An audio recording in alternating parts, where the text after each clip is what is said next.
Hello and welcome to DM&D, a Discord server and YouTube channel. I am Jim, aka Argent Wind, and I'm your host here. Today we are talking about, as the channel as the episode is called, TBD, to be determined, because sometimes we have to kind of wing it.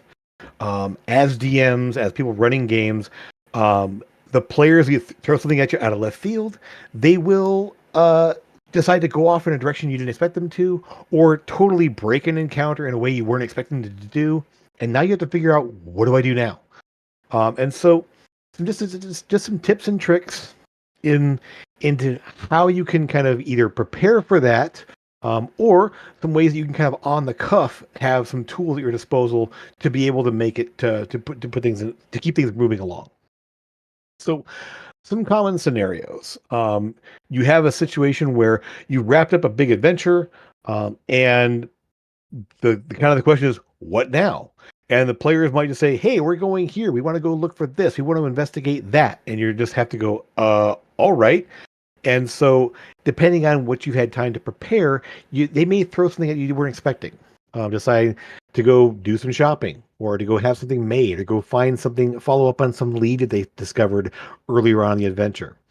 And so, what you can do to help with that is, as you're running the game, as you are running your campaign, when those little plot threads come up there, have your journal, have your notebook, and write down some ideas of what could lead from that. Have that little bit of like, just it doesn't need to be fully fleshed out, but just maybe have an NPC, have some events, things that could take you off in the direction of a new adventure. Or even if it's just a little side quest. That's where you can actually bring in that information. Use that. The players have used their agency. They have decided to go off in a direction, and you don't just have to shut them down and pull them back. You say, okay, let's go this way. What do I have? What do I know about my world, about where they're going, what they're doing, what they're trying to accomplish?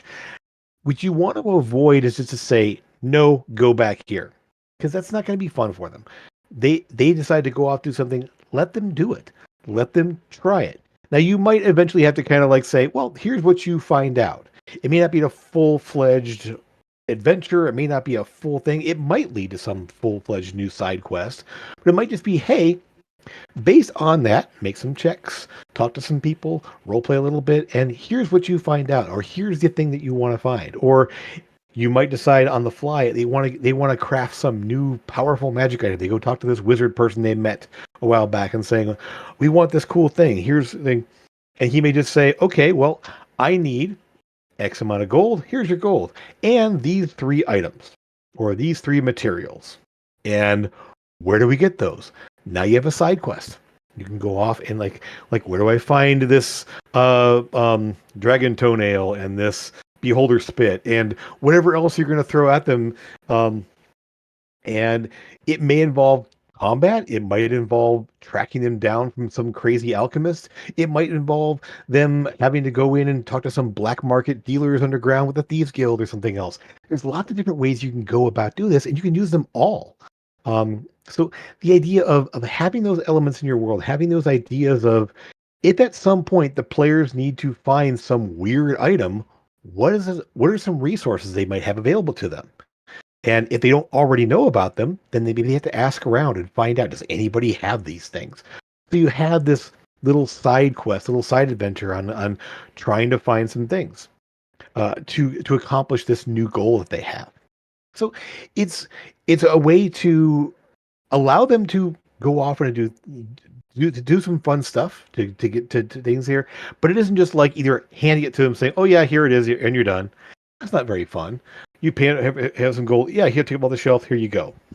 That's not very interesting, but you can allow them to do these things and actually bring it into the adventure. You can also use it to flesh out your world, to have suddenly that black market thieves guild that deals in beholder spit.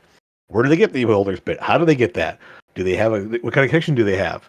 Now there's a whole like a lot of questions and a lot of things about your world. Maybe that thieves guild actually is run by a beholder and he drools into a bucket for them to actually sell it to people. There's all these ideas that can pop up out of nowhere because you have this idea and went off on there, and now there's all these new fun things you've added to your world that bring it to life, that add more fun, more interest to it. And the players were the cause of it. They instigated this finding out this new thing. Another fun little side quest you can do if you're looking for something to kind of like fill in some time is having like job boards or bounties and just having an idea that, again, your notebook there, having a list of side quests. Like there's this bandit leader who's worth 1,000 gold if you take him out there and he's harassing this certain area. There's this monster rampaging off in this area here, and it sounds a little too dangerous for them when they're third level, but now that they're sixth or seventh level, they can go do that if it's still available. And so having that job board, having that bounty board, having that mechanism of them finding a quest and picking it out and go, then you have an opportunity for the players to go, okay, what now? Let's go check the board. Let's go ask around for some jobs. Let's go see what's going on. And so the players are instigating that moment, that next step in the process. It isn't you just saying, hey, go here, go do this. They have the agency to go and do that for themselves. And just want to say hello to our chat there. See Dragon and Sora, of course, and Dee Dee there. Bernie, thank you for being here. And anyone else up there, hello and say hi. And don't forget to throw your questions into chat and your comments in there. We definitely want to interact as much as we can here during our time. So definitely have fun there with our chat. But to continue then, your side quests can also be fun ways of expanding your world. Like when you actually have a chance to bring out an important NPC who might hire the party because something was stolen from him and he wants you to go find something. So now you not only have a new NPC who's maybe important to your world or important to the town or important to the country or whatever it is. The players get to meet somebody new and interesting, and then they have locations that they're going to have to go to find the thing that they need. So now you've not only created an NPC, you created new locations, all because of a side quest that wasn't really something part of the main overall thing happening. You can flesh out your world and they might find out some new cool things about, hey, this item this guy wants is actually something really, really cool, and it's related to something else that we've discovered. And so you can tie it into the campaign by saying, well, maybe this guy who's asking for this item that was stolen is actually somehow related to the big bad villain, or maybe this item is something that's going to help us deal with that. So now we have to talk to this guy about maybe borrowing it. So all of these things can just come from a side quest, come from something that wasn't part of the main idea, but now you flesh out your world, you added more to your story, and your players helped drive that because they sought it out. And keeping an idea too that when you think of adventure hooks, when you think of those things, don't think of one way. Don't just say, here's how to go there. Again, you're not on the rails, you're not sitting on a minecart. You're really a way to say, okay, we want to go here. What are some options for doing that? What are some different ways we can do that where it isn't just like me telling you where to go? Now, obviously, having an NPC showing up, hiring the party to go do something is a fairly straightforward way to drive the players in a direction. But if the players had the option to go find that guy out there, or they heard a rumor about this guy, or saw a job piece in the job board, they made the choice and started that off.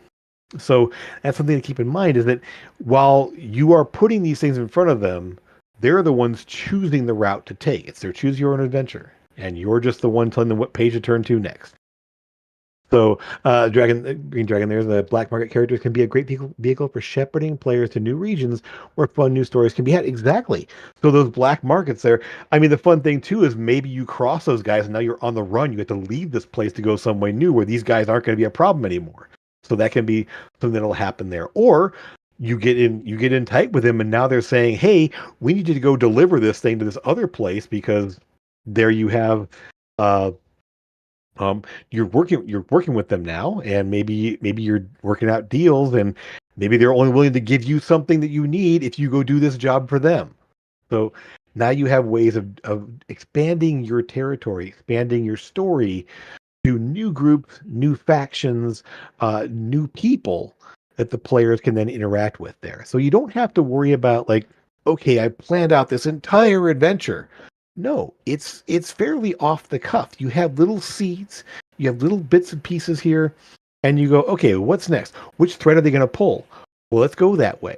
You don't. And what's fun is too is that when you're talking about these ideas, understand that there can be multiple. Like the players don't know what comes next. So if you know that the story is going to here, like you're going to end up in this one place here, you could have multiple ways to go there. Maybe that black market wants you to go here to this location to deal this one thing. Maybe there's a job off the job board that takes them to this one place to go to this thing. You can have multiple ways of getting the players to a new place to go see it, experience a new thing, but from multiple avenues. You don't have to prep all of them. You just need to say, okay, this thing has these three ways to get there. Which one did they pick? They picked this one. Okay, that's they made their choice. Now they end up in here.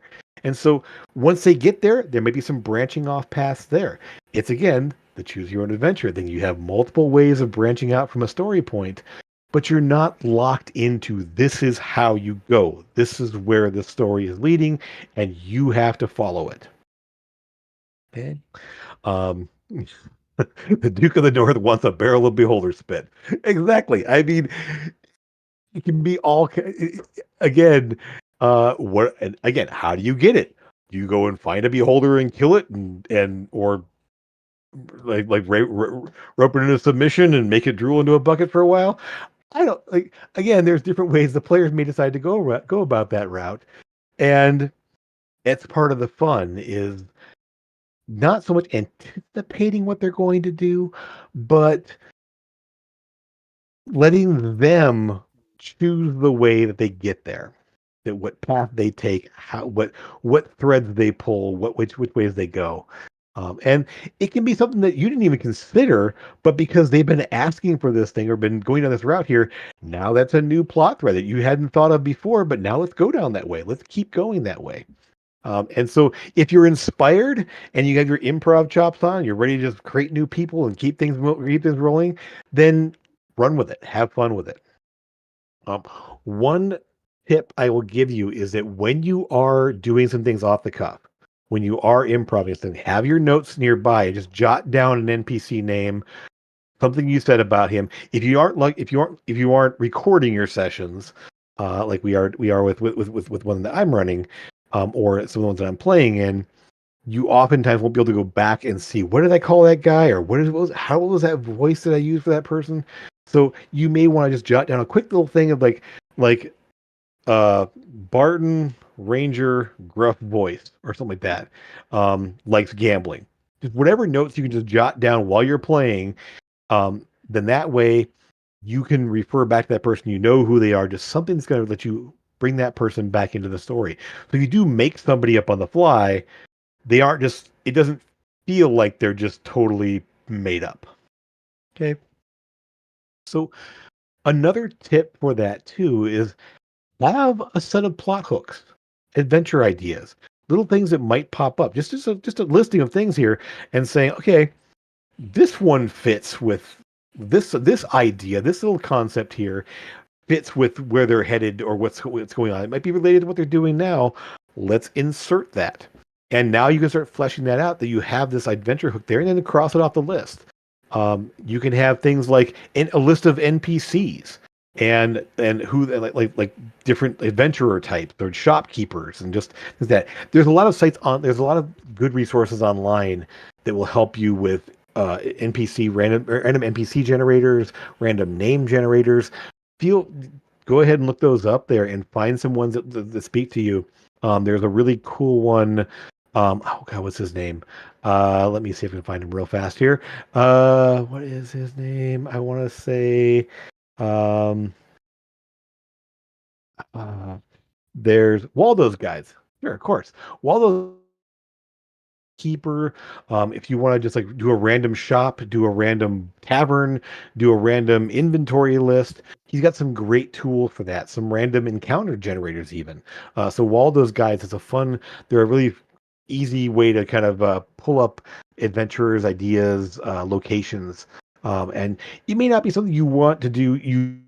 But it might be a springboard for how to use it, or a shell you can use. Like, hey, what's a random shop that might be in this town? Click, okay, random shop. Okay, there's a blacksmith who only deals in items made out of bronze, and he's a dwarf, and it's kind of like feel this out here where it's like, okay, but it's some sort of meteoric bronze, and it's really powerful and really strong, and makes magic items out of it. They can't be enchanted though because of the interference with magic, arcane weaves or whatever else like that. Again, totally made off the cuff. No idea what you're talking about, but it's something that's a bit unique.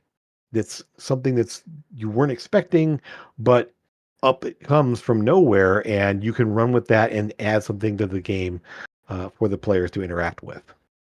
Um, so Green Dragon's biggest advice when you improv something is write down some notes. Absolutely by the end of the session. Exactly. And Zach, good to see you there. Excellent. Um, so again, having those ideas and perfect segue here. Zach here in a game we ran with him, Zach had a massive random encounter chart. I don't even know how many. How many entries did Pavea have? Was it 1,000? Was it 100? I can't remember what it was there. But we would just roll to see if a random encounter would happen. And one of my favorites was in early on in our sessions, we had a half elf, or I think it was a half elf or something, on the street at night playing a violin or playing. Yeah, I'm talking about Pavea and our little the story of the Busker Bucket. So Zach has a random encounter chart that we would roll on to see if something weird would happen. And it wasn't an adventure. It wasn't a big thing, but it was something that filled in. Yeah, so base 100 base and then D20. Exactly. So if you have a chart like that, or you create something that fits in your world or your setting, you have a situation where you have random encounters. They can pop up, and then you can check that off, saying, "Oh, they met that one. Oh, yep, they met that one. Oh, they haven't seen that one yet. That's a new one for them." And they can just see more things that aren't necessarily full adventures, but they're things that make your setting come to life because of these little random things that pop up in there. So to finish the story there, we were hunting a big monster, terrible monster there. It was hunting in the streets, and we came across this woman who was playing violin or lute or something under a street light there. Um, uh, that was she was basically playing for money on the street, and it was nighttime. We're like, hey, you better get out of here. So we interacted with her. Hey, you shouldn't be out here. There's a monster. We're actually hunting a monster in this area here. She's like, oh, I'm not too worried about that. I'll be fine. I was like, well, it's getting late, it's getting dark. These things hunts in this. It's been hunting this reason here. So then you she goes, okay, fine, I'll leave. And she gets up, and her bucket that they tossed money into sprouts feet and walks off after her. So, like, Busker Bucket was born. And then later on, we had a callback where we met her again in a tavern, and the bucket sitting there on a chair next to her.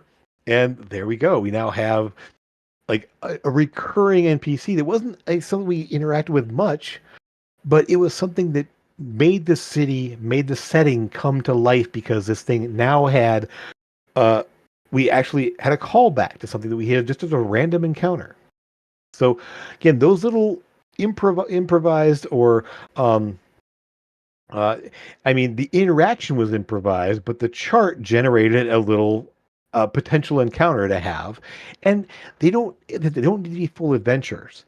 They can just be interesting things to interact with, and again, that gives the players something new and different to check out.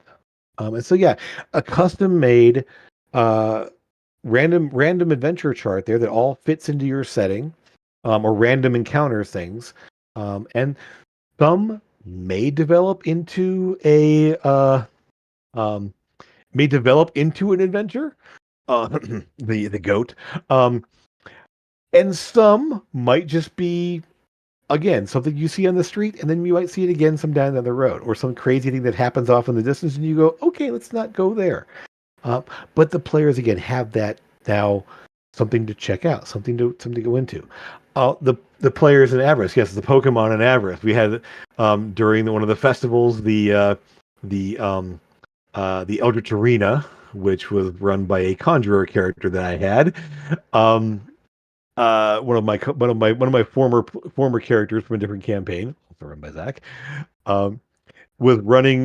He's a conjurer, and so he would have this Eldritch Arena where people would summon up familiars or little elementals or little monster spirits or whatever else that, or having like clockwork constructs or little golems, whatever else that, fighting in a little arena.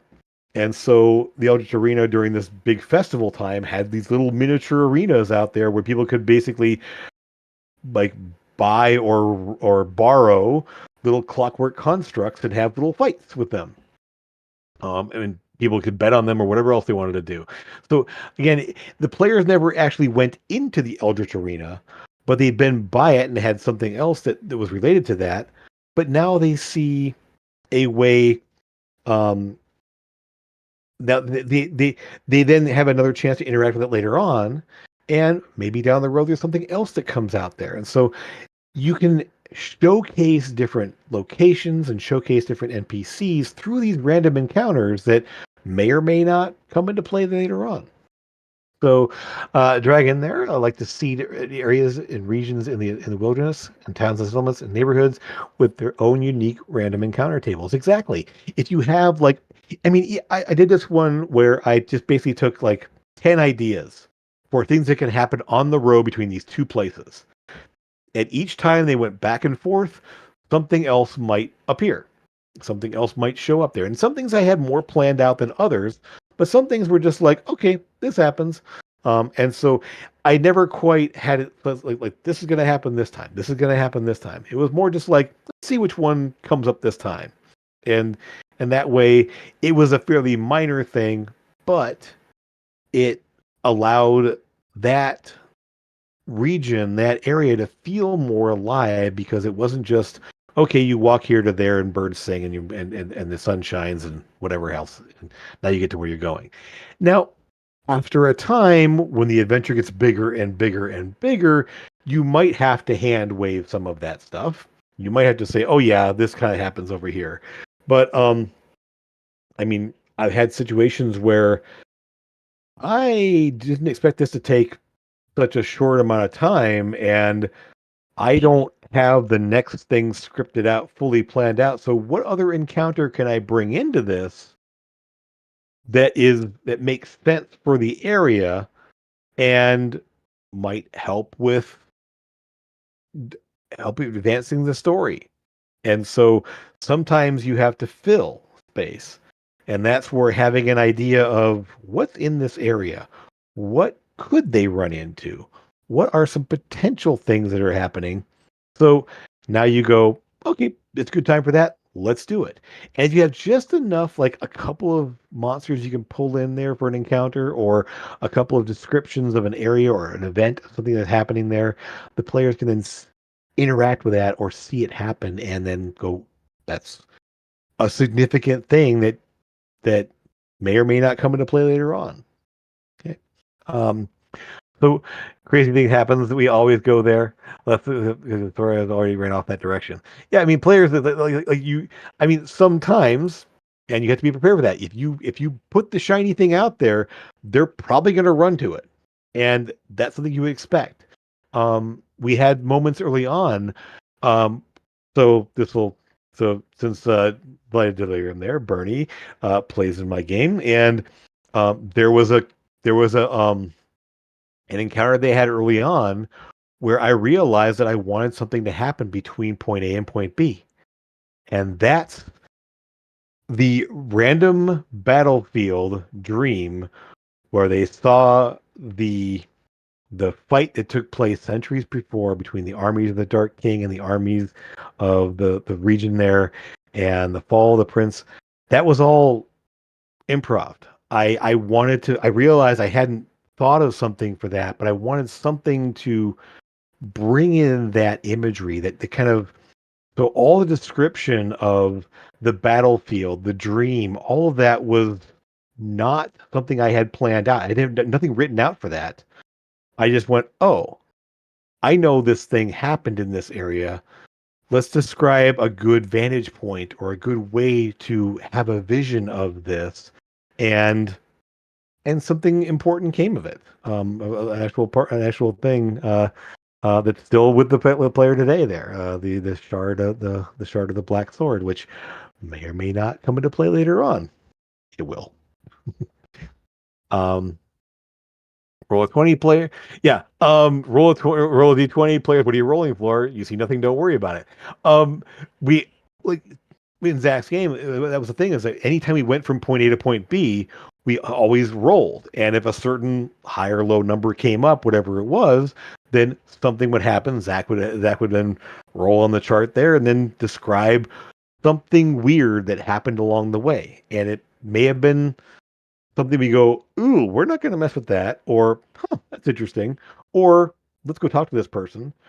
So it was always a chance of something that would just happen along the way, and it wasn't just like, okay, you go from here, you go to there, nothing happens, or you go from here to there and something big happens.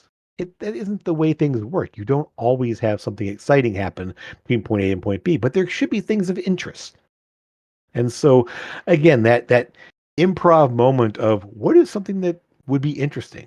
What is something that would be that would like drum up some interest, that would maybe kind of give the players a little more information about the background of the situation they're in. It's going to be good to help drive the story along. And knowing your world, that planning always makes improv easier. If you know what your world is, if you have adventure hooks, if you have important NPCs and you know the regions of your world and what's there, that planning pays off big in the end, because then you can insert new things that fit in the world, or draw on those plot hooks, or draw on those NPCs, and now they've come to life and the players have a chance to interact with them. So uh the to be determined is literally, you can't predict what the players are going to do. You can't predict like how long something is going to take. So how do you fill in those spaces? How do you deal with those crazy divergent paths? Or when they run to the shiny thing that you didn't think was that shiny, but the players are fascinated by it. But it's always a chance to kind of have that little side quest, that little, what is going on with these guys? And they may befriend that NPC and want to protect them and do jobs for them, or they may want to go and hunt him down and kill him because he's a terrible person, or he took them from the party or hurt somebody that they knew. There's all these like different ways things can go based on those little decisions and those little improv moments and ideas that can just grow into some new fun things. So hope that helps there. Good question there. So are bringing in characters' backstories? Absolutely. If you players have backstories, and I mean, perfect example, player had given me this thing in their backstory of they were hunting their brother. Well, what was somewhat a random encounter was a chance to have that interaction and learn more about that. So bringing the characters' backstories can help, hey, draw the players into it in a way that can be very, very organic. Um, uh, or there's ways of bringing in elements that they're going to be motivated to interact with. If they put the time into their backstory and you bring that into into the game, that's something they're going to gravitate to. And if the players are all sort of in a tight, cohesive group, then they're going to go with them. And suddenly it's really easy to motivate people when you bring in their backstories as part of it. Now, um, uh, actually making the only surviving member of a major noble family, for example. Exactly. I mean, when suddenly that that major noble family's rivals that caused that noble family to be cause this person to be the orphan of that noble family there, now there's a chance to go and deal with those rivals or finding out what caused the fall of the family. Those are all great things that aren't necessarily something that you put into your main plot you had ideas, but now you have this whole, like, I wouldn't even call it a side quest, a whole side mission that is drawn by the characters' backstories. Um, a great way to tie in players there for something that you maybe. And the fun thing about that is that if you have these little ideas of, hey, here's these 5 or 6 little clues that I can drop in, like, oh, a letter regarding something about your family, and it's in this nobleman's office. Who is this guy? Why does he have this letter? What's going on? And it may just be a clue to then follow up on. And it's you can just insert those little bits and pieces into the story to feed that backstory or drive that side mission. That's more it's more part of that person's for that person's motivation. Um,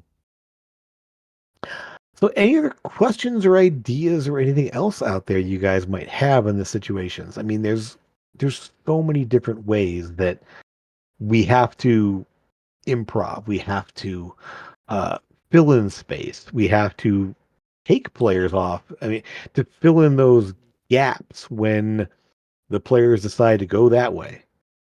Um, Again, planning, knowing your world, knowing what the players are motivated by. If they're all motivated by adventure and greed and hunting monsters, then putting those rumors out there, getting those things of like, hey, there are these different stories.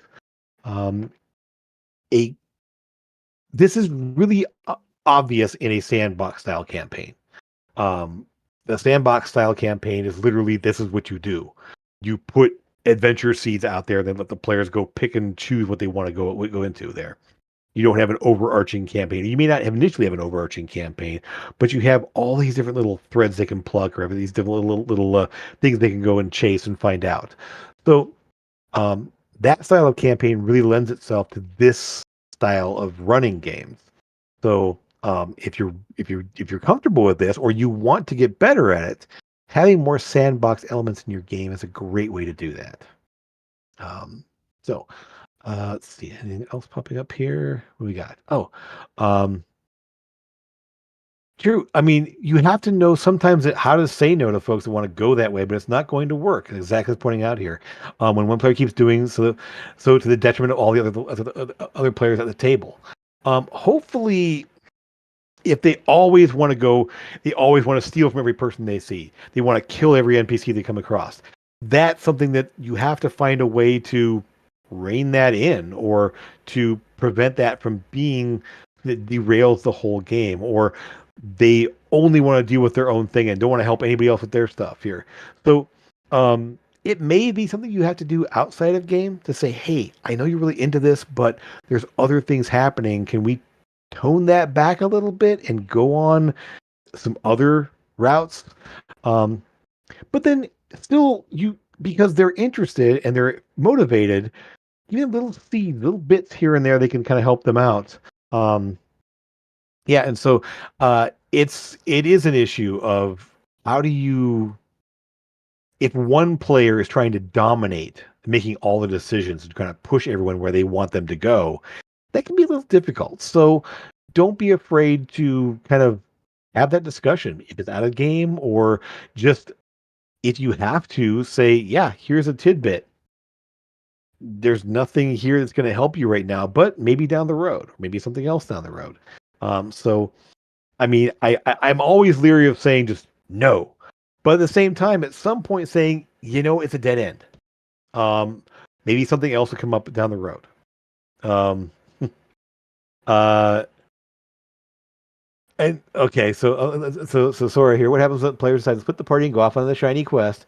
How do they let the others know that the other half is now re-rolling characters in the game? Um, I mean, that can be a thing. I personally like when players split up. When there's two things for those groups to do. A lot of times players are so paranoid. Don't split the party. Don't split the party. But you can experience more, do more, investigate more, find out more when these people with this set of skills can go do their thing, and these people with this set of skills can go do their thing. And so there is a difficult challenge there in front of you of how do you balance the time and what they do between those two set scenarios there. That's a tricky thing to pull off. But if you have if you've thought of what's here and what's there, and you know that, hey, if they go here, there are these things to find out. If they go here, there's these things to find out. And the skills needed to do those things is going to be different. So sometimes dividing that party is the best way to get things done. If you have a stealthy mission to go find here, having the giant fighter and plate mail clomping along with them is going to be a detriment to them being able to do what they need to do.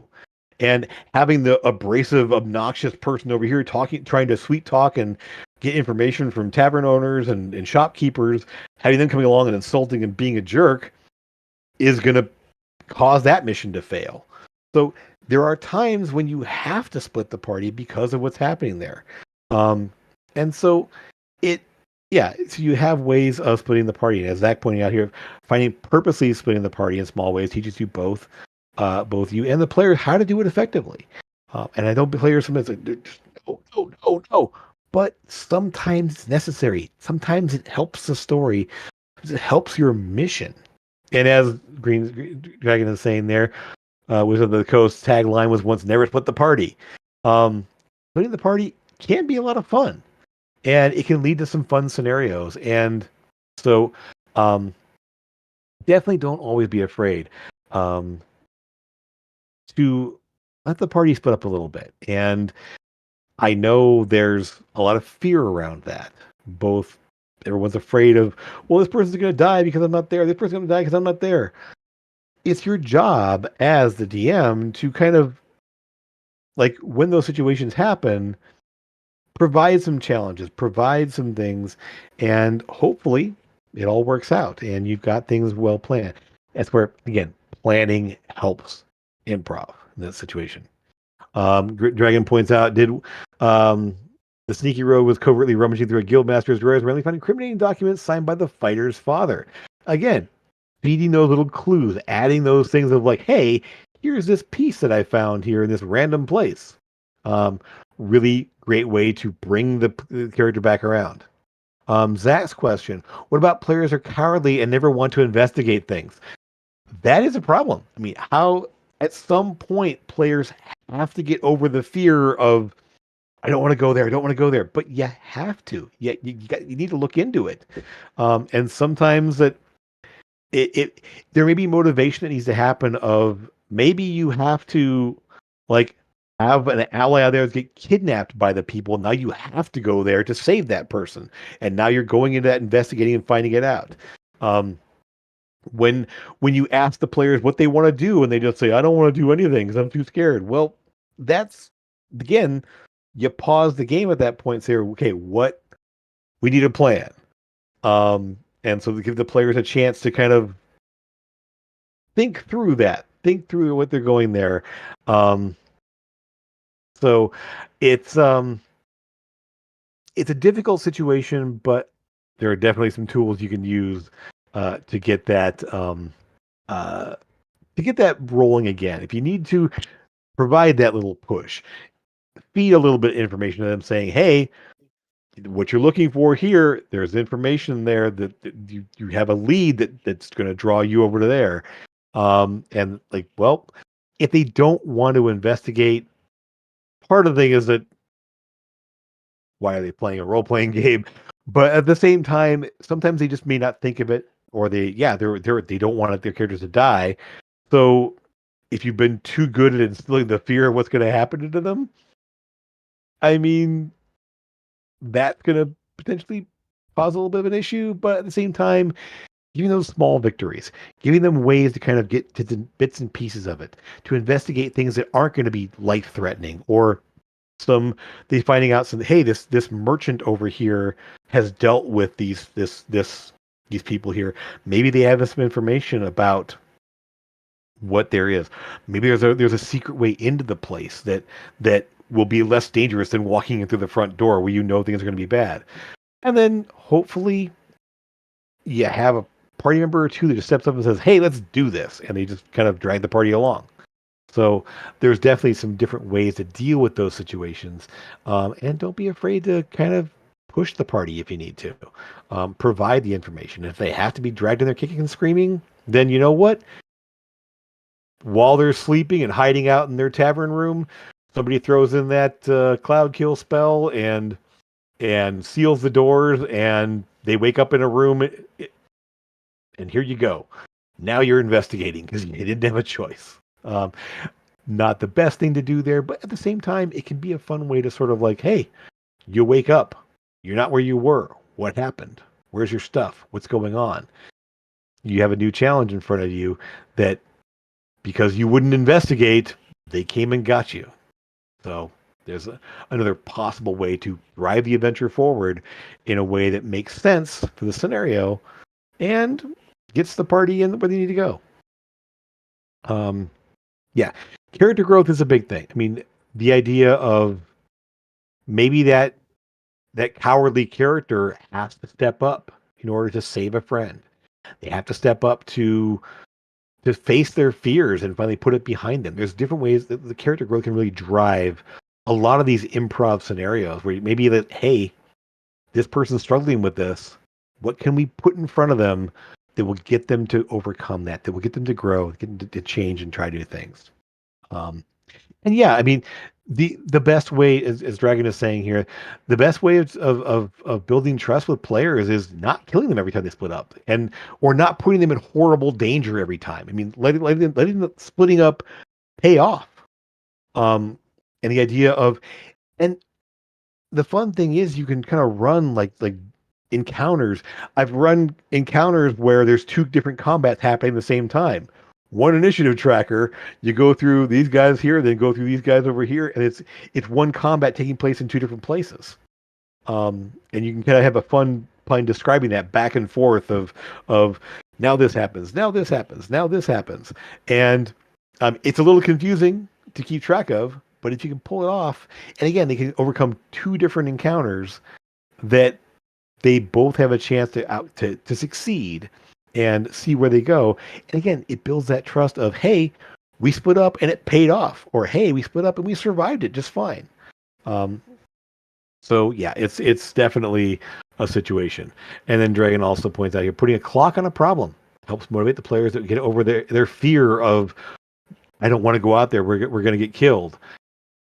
Like, there's going to be consequences, and having that clock, maybe an actual clock saying, hey, you have 5 minutes to decide. You put down an hourglass or put a timer and goes 5 minutes. What happens in 5 minutes? Well, you'll find out. Make your plans.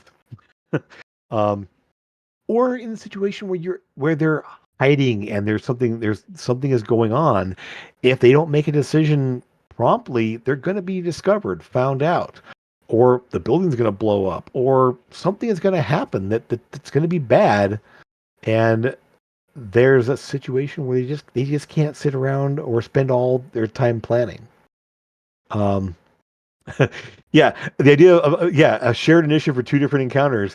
It's essentially it's definitely a fun way of handling it. So you split party and then they both get into combat encounters. You can just literally just run one initiative and just jump back and forth.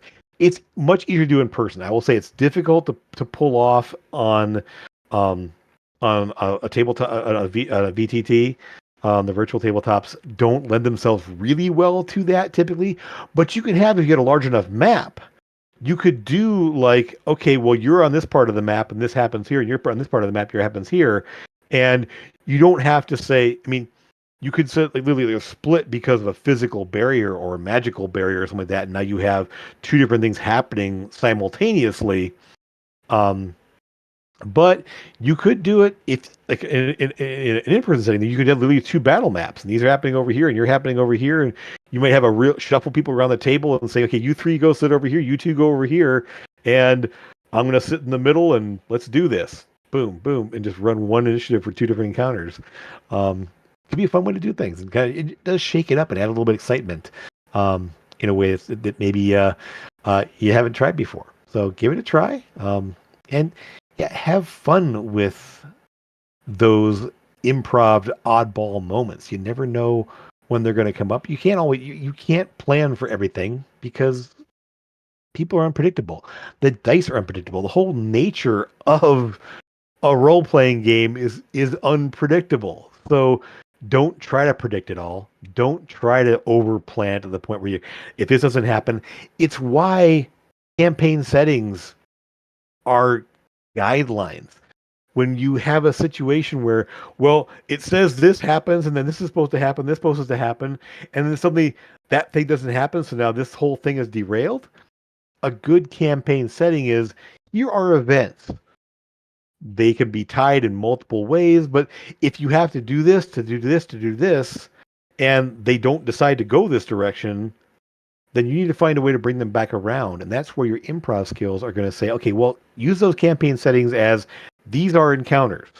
How can I link these encounters in a way that makes sense for the players and what they are doing? I mean, obviously, a dungeon crawl, different story. You're talking about literally walking through a dungeon, and the only improv there is going to be: do they retreat? Do they keep going? Do they do something unexpected, like suddenly blow up the corridor and blow a hole in the floor to drop down? You still have a map of where they end up and what's going to happen there. So there's the idea that you have ways of, in a dungeon crawl setting, it is going to be very much of a sequential thing. But there may be ways they split up. There may be ways that things happen there, and it's fun to throw some random elements. Every dungeon, every old module in D&D had random encounter tables, and you would roll like every time you turned a corner or every time you went 100 feet, you would roll a new random encounter table, and then you would like, okay, well, it says there's 6 goblins. Doesn't say what the goblins are doing. Doesn't say what the goblins are. They hostile? Are they just drunk or sleeping? That's where the fun comes in. Of like, now you have a fun little encounter of like, hey, you hear some arguing up ahead as the goblins are having a big argument with each other, or you smell something weird, like some weird cooking as the goblins are cooking out and they're camped in around the corner with some like thing on fire that they're ready to munch on. Again, the random encounters give you a seed, and then you can build from there and make it part of part of the adventure.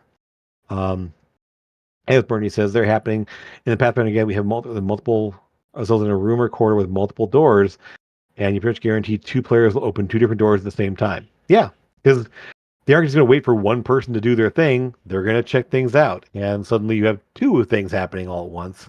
And it's realistic.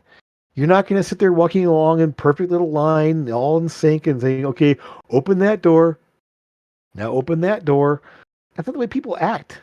People are going, I'm bored. I want to go see what's over here. Hey, I heard something over here. Let's go check this out. No, I'm already here. So there's no reason not to let that happen. It makes more sense.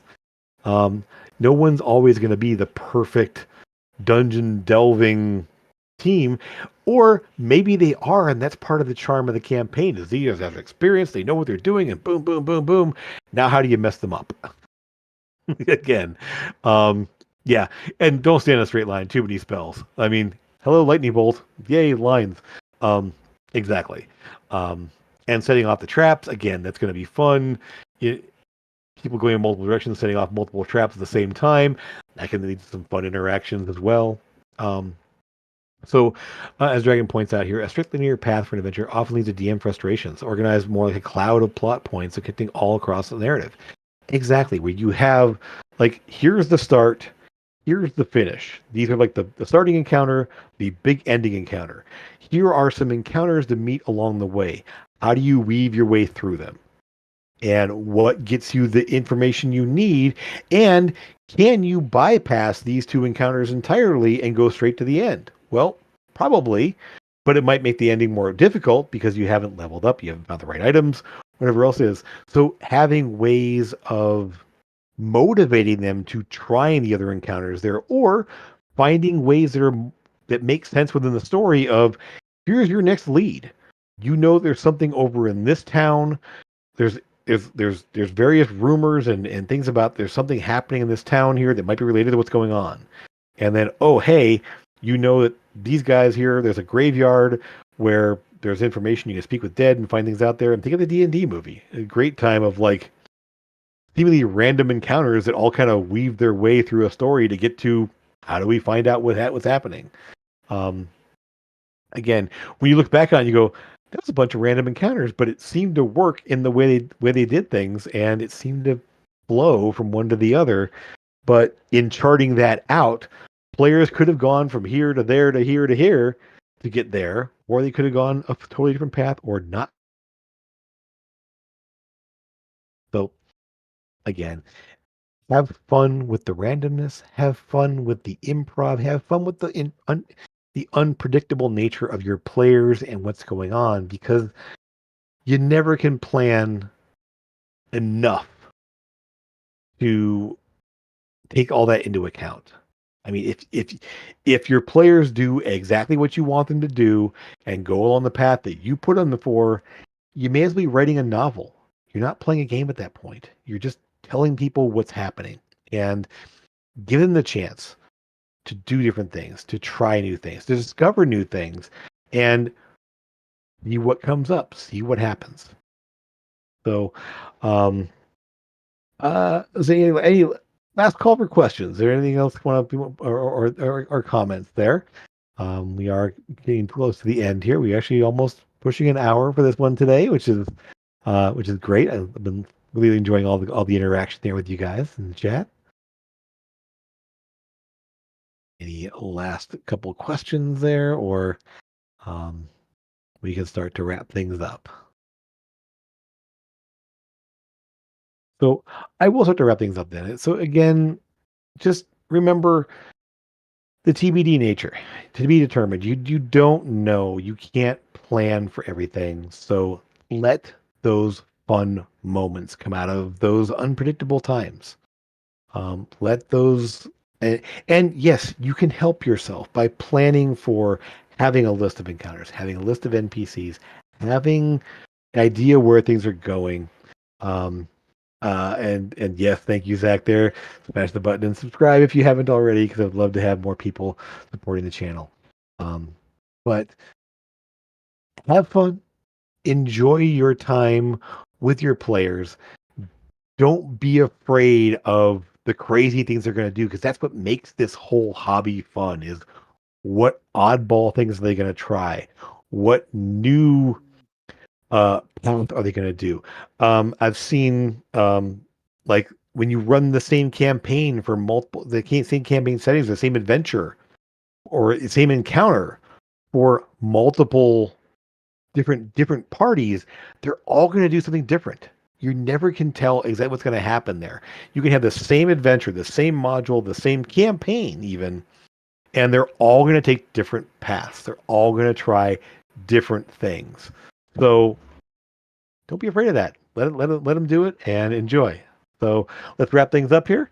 I want to thank you all for being here as always. We'll be back in 2 weeks is the plan. As always, if you're looking for games, check out the Tumble Tankard Discord. Invite is in the link in the description. Come on in. We have more games popping up all the time. We have more one-shots happening. If you're looking to run, we've got lots of people looking for games. Players looking for games. We'll set you up with a chat room. We'll set you up with everything and hook you up with some players if you want. But thanks for being here. As always, we love having you check things out, and we'll see you again next time. Have fun, everyone, and have a good time running your games. Bye.